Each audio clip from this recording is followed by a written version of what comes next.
acá donde se aglomera y donde confluye tanta gente, tantas personas de diferentes partes del mundo, todos con expectativas frente a la vida seguramente distintas. Justamente por eso hoy quiero que hablemos un poco acerca del existencialismo, sobre una pregunta fundamental de la filosofía: ¿cuál es el sentido de la vida? Vamos a hacerlo básicamente desde tres autores en el campo de la filosofía. Vamos a hablar un poco acerca de Søren Kierkegaard, vamos a hablar de Martin Heidegger y finalmente en esta serie de tres videos vamos a estar hablando sobre Jean-Paul Sartre, el filósofo francés. Muchas gracias, bienvenidos. Søren Kierkegaard, el existencialismo cristiano.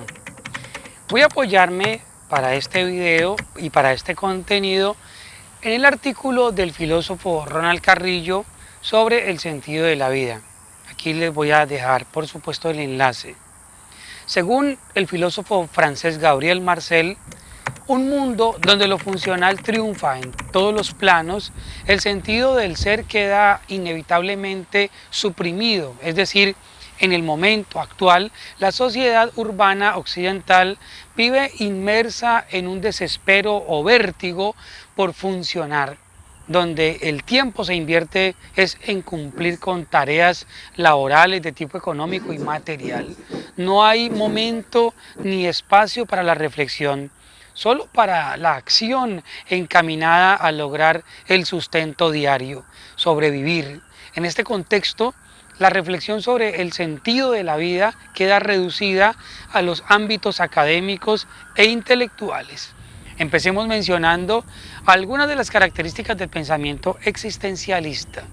La excesiva importancia que se le ha dado a la razón a raíz del planteamiento cartesiano pienso, luego existo, va a desembocar en el idealismo hegeliano, que considera a la idea como la base para el conocimiento de la realidad, porque para él, para Hegel, la idea es la realidad efectiva. El pensamiento existencialista surge a finales del siglo XIX como una reacción frente al idealismo hegeliano y se desarrolla con fuerza en el siglo XX, donde plantea la preeminencia de la existencia sobre la esencia, es decir, que el ser humano primero existe y luego piensa. La filosofía moderna fundamentó sus reflexiones en la razón y en la metafísica, entendiendo al hombre como un sujeto que puede conocer objetivamente el mundo, pasando por alto que la conciencia humana y la manera de entender el mundo es histórica y cultural, es decir, el conocimiento del mundo está condicionado al tiempo y al lugar donde se desarrolla la vida del hombre. En cambio, para el existencialismo, el ser humano está inmerso en el mundo y debe partir de lo que es para proyectarse hacia lo que quiere ser, que soy ahora mismo y a dónde quiero llegar. En otras palabras, hacer filosofía es buscar el fundamento a la existencia, cuestionarse sobre el sentido de la vida. Como sabemos, el existencialismo se divide básicamente en tres escuelas. Primero, el existencialismo cristiano, representado por Kierkegaard y Marcel. Segundo, el existencialismo agnóstico, representado por Heidegger y Albert Camus. Y tercero, el existencialismo ateo, representado por Jean-Paul Sartre. Albert Camus, al inicio de su obra El mito de Sísifo, afirma que no hay más que un problema filosófico verdaderamente serio: el suicidio. Juzgar si la vida vale o no vale la pena vivirla es responder a la pregunta fundamental de la filosofía. ¿Usted qué respondería ahora mismo? ¿Vale o no vale la pena vivir la vida? No olvidemos que las dos grandes guerras mundiales llevaron a la humanidad a situaciones extremas y límites, donde el sinsentido de la vida se convirtió en la cuestión más importante para la filosofía. ¿Vivir para matarnos? ¿Para la guerra? Como esa fue la sensación que quedó después de tanto horror, pues había que animar a lo contrario, a amar la vida para sanar las sociedades. Entonces el propósito era erradicar de toda persona ese sentimiento negativo, pesimista frente a la vida, que la hacía ver como absurda. Incluso ya para el siglo XXI, todo este pesimismo ha sido asumido como un asunto de salud pública. Es decir, cualquier persona que piense que la vida no tiene sentido vivirla o le parezca absurda, pues necesita atención médica. Vamos a ver entonces qué pensaban tres filósofos existencialistas al respecto de esta cuestión. Primero, Søren Kierkegaard. Søren Kierkegaard, filósofo de origen danés, se opuso al pensamiento hegeliano, según el cual la realidad es lo que se piensa, y se opuso a esto justamente porque sus reflexiones fueron sobre la condición de la existencia humana y la búsqueda de un sentido a la vida. Entonces concluyó que tengo que hallar una verdad para mí, tengo que encontrar esa idea por la que quiero vivir y morir. De modo que Kierkegaard es un filósofo en busca de ese sentido a la vida. Los conceptos de desesperación, angustia y el de esperanza son muy importantes frente al misterio de la vida, y Kierkegaard los va a ir explicando a lo largo de su obra bibliográfica, en donde se puede apreciar su manera de concebir la vida, destacando tres actitudes que el ser humano puede adoptar. Primero la estética, segundo la ética y tercero la religiosa. Kierkegaard proviene de una familia con una formación cristiana muy férrea. Su padre era muy escrupuloso, por lo que transmitió, digamos, ese temor a él y también el castigo divino. La forma de concebir la culpa hace reflexionar a Søren sobre la posibilidad de superar la angustia que provoca el pecado mediante el abandono a la voluntad de Dios, es decir, la fe. La angustia deviene de la puja interna humana entre lo terrenal y lo espiritual. El hombre adquiere el concepto de infinitud o de divinidad, pero sigue siendo a la vez mortal, terreno. En su juventud vivió el dilema de optar por una vida religiosa o la vida en pareja. Se enamoró de Regina Oslund, pero siguió la idea de que la tentación le impide seguir el camino que a Dios le gusta y que le ha preparado. Por eso abandona a su relación con ella y decide, como Abraham, por sacrificar lo que más amaba en la vida para ser fiel a la idea de la voluntad de Dios. Desde ese momento se genera en Kierkegaard una desesperación y una angustia que es propia de cualquier ser humano que no sabe qué hacer con su vida, que se encuentra en una encrucijada. Por un lado, quiere caer en la tentación y enamorarse y ser feliz, pero por otro lado está el mandato que le impusieron de no caer en la tentación, de hacer la voluntad de Dios. Esta opción de la esperanza que proviene de hacer la voluntad de Dios y que implica la superación de la desesperación y la angustia mediante el salto de la fe o de fe, es el camino que Kierkegaard propone para orientar la vida del ser humano, que se debate entre adoptar una de las tres actitudes frente a la realidad de la muerte. Entonces veamos la primera actitud, que es la actitud estética.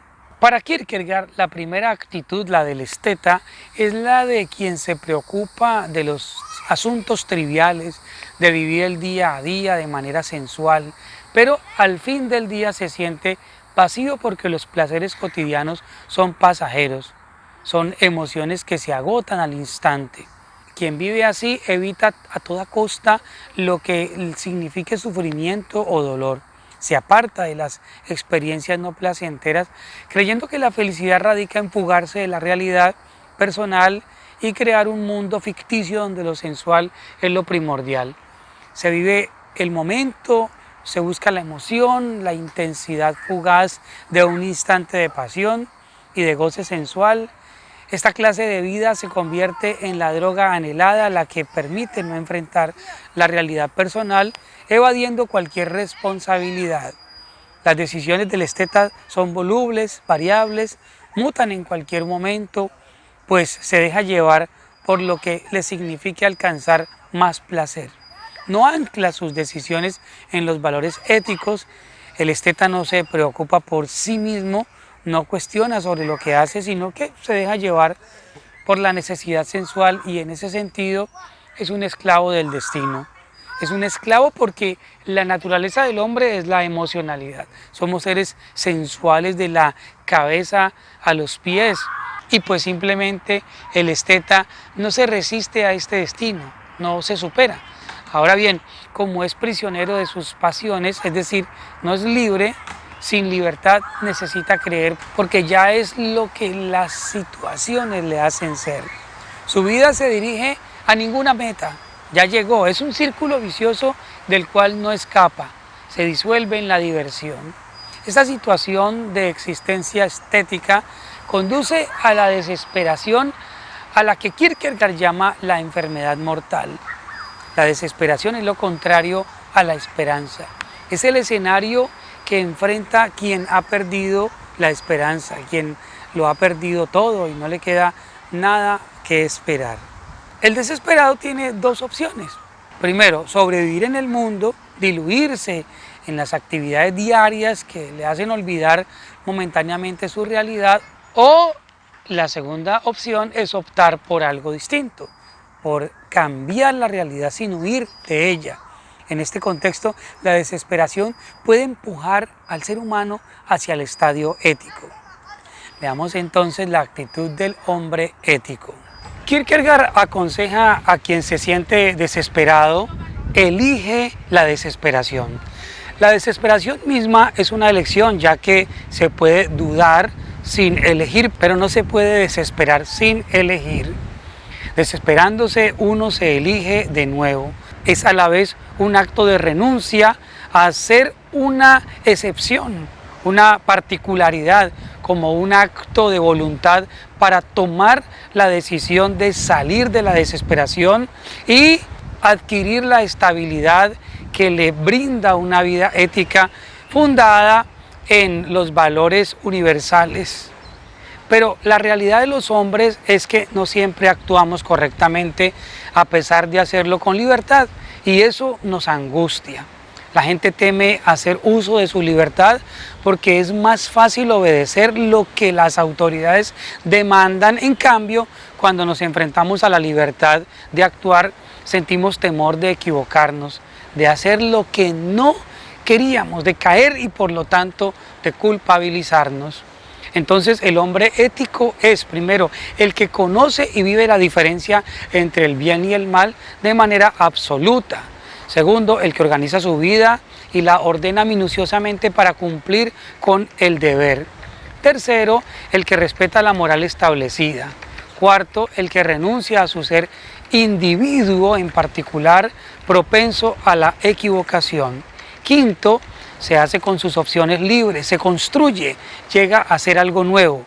Por eso tiene un proyecto, respeta la palabra que ha empeñado, por supuesto, toma decisiones.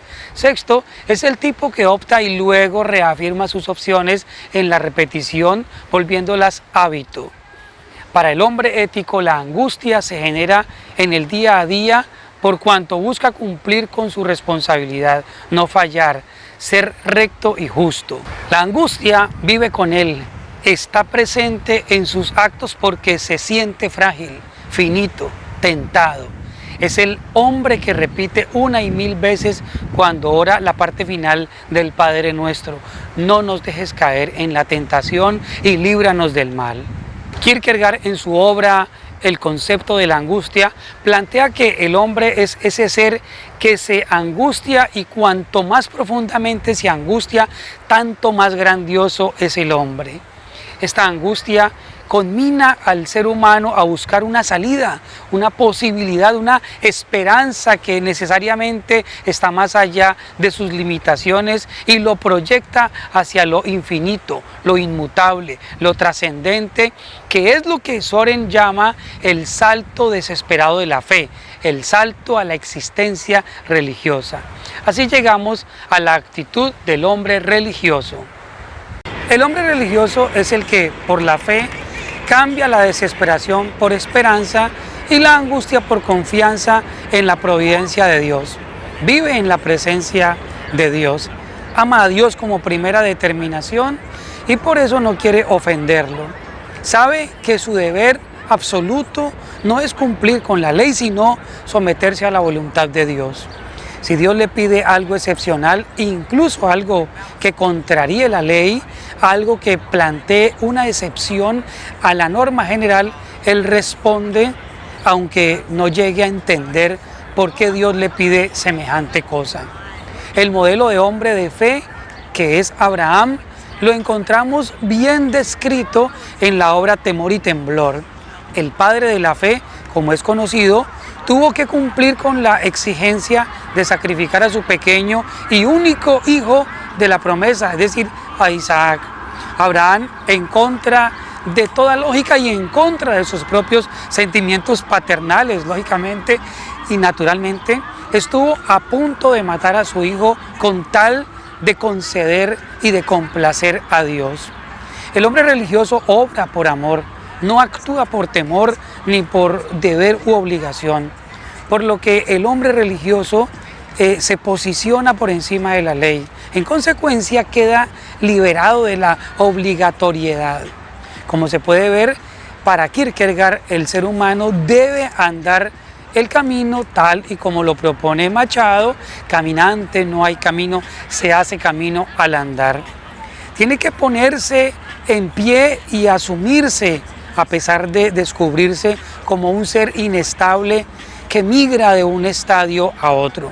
El hombre religioso es el que, a fin de cuentas, debe imponerse, superar la desesperación y la angustia, dando sentido a su existencia, porque el hombre existe porque se acepta a sí mismo como existente que dura. Kierkegaard hace de la vida una terrible aventura de lo absurdo, en donde la desesperación y la angustia hacen del ser humano un ser sin rumbo, que solamente puede ver la luz en su abandono en Dios, en confiar infinitamente en que la fe lo va a salvar. Cuando Hegel afirma que lo real es racional y que lo racional es real, Kierkegaard se atreve a postular que lo personal es lo real, porque la autenticidad del ser humano radica en el ser mismo, en elegirse a sí mismo, donde su mejor tarjeta de presentación es el hombre en estado religioso.